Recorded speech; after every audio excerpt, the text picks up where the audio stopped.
She came out for dinner tonight, so we actually went to a class where we learned how to make elderberry syrup. Yep. Infused with ginger, garlic, onions. What else? I just put ginger in mine. Just put ginger. We went to a class to learn how to make elderberry syrup. And fire cider. Fire cider? Yeah, fire cider. So they came out after that, and we're gonna have dinner, but we're just gonna do a little tour of the garden. So yeah. But yeah, I'm probably not gonna prune my tomatoes next year. I'm just gonna let them go for it. Yeah. So, I mean, you get more tomatoes. You don't have to plant as many. I mean, I planted so many different tomatoes this last year. And we planted about the same number of variety. And I will say that the good thing about that was some things, different parts of the summer did better than others. Like the blueberry berry that had played out now. There was a time when that was really the big producer. So it's almost like succession planting. Although we planted all those tomatoes the first planting at the same time, it's almost like doing a succession planting because they all produce different times of the summer. Yeah, exactly. So, hey, I need to seed save. I wonder how much these have cross-pollinated. But look, Look, you can tell this cross-pollinated. Look. Okay, but what about this? Like these seeds are collected for me in that bag. Yeah. I mean, I don't know what it is. No. That's a cicada. You put the bag on after the melon form. Correct.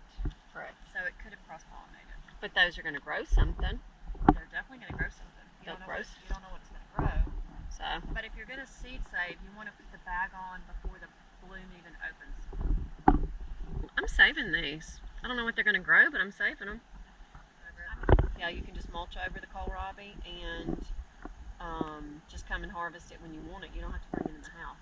So we've never grown that. Is it kind of like a turnip? What is it? It grows above the ground. I mean, I've never grown it. It grows above the ground, but I think it's like a turnip. Well, no, it grows in the ground. No. But the top part of it grows at the top. No, I think the actual fruit grows above the ground.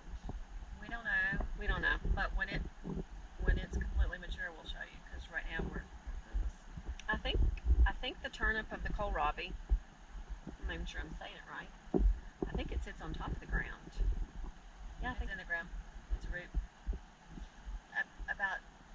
I'm just basing this on other YouTube videos that I've watched, but about 25% of it sits on top. The rest is underground. Have you watched the video for sure to know for sure that that's how it does? I watched one full. All right. Well, she knows more about it than I do, so. But anyway. Where'd you get the seeds? I don't know. Why'd you get the seeds if you don't know what it is? You told me to get it. Oh yeah. You told me to get it. I don't know. You just told me to get it and grow it. So. Well, how many things have we learned that we like this year that's new that we'd never grown before? I mean, I love all the variety of tomatoes. I love the variety of the tomatoes. The herbs. I mean, you've only been growing kales for a year or two, or Swiss chard. We never grew that growing up, but you love Swiss chard and kale. Yeah, I mean, I like sauteing the Swiss chard with some bacon. Yeah, everything tastes good with bacon. So, you can also add it to stews. You can add it to soups. I use it a lot in my breakfast smoothies in the morning. I just go out to the greenhouse and grab kale, cabbage, Swiss chard, whatever, and put it in my breakfast smoothie. A melon, a cantaloupe, or a watermelon, they're getting close to ripe. You want to turn the water off and not water it to concentrate the sweetness. Like you wouldn't want to water today and pick a melon tomorrow. No. And if it's going to rain tomorrow and you've got melons that are almost done, you need to go ahead and pick them today. Yeah. Hey, Sally. Okay, guys, these are the grow bags that I love. We just found out about them last year, so I'm kind of new to grow bags. What are grow bags? They are, I think it's kind of a little woven felt thing that Sally wants some love in. Hey, Sally. They're just called grow bags. So, what are the benefits of grow bags? It's good because it air prunes the roots. Whatever you have growing in there, if you get a plastic pot from the nursery and it's been there for a long time, when you pull it out, it's going to be a bunch of roots. It's going to be root bound. So the grow bags actually air prune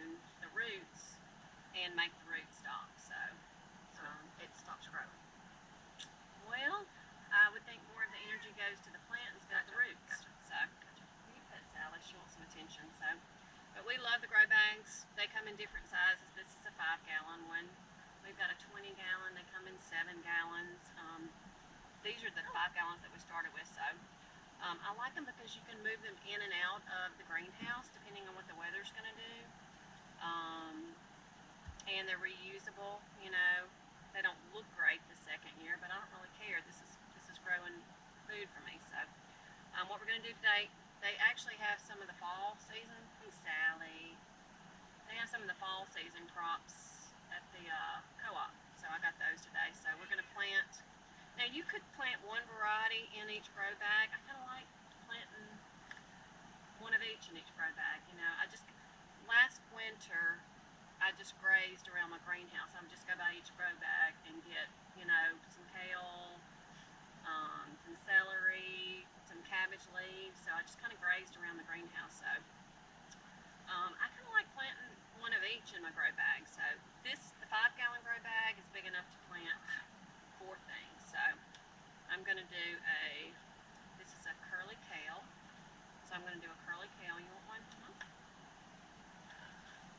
I'm going to do a broccoli. Are we? Okay. You can just make a well and plant it.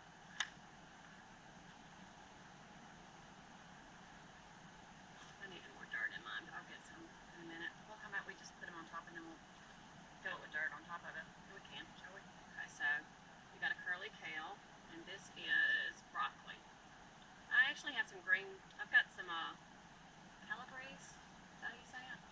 Calabrese broccoli. I've got them going in the garden. Sally, baby. Sally, get you some broccoli. Come here, Sally. Come here, Sally. Sally's one of our Airstream cats. Sally's mama decided to have her in the bed with us as we were sleeping in the Airstream.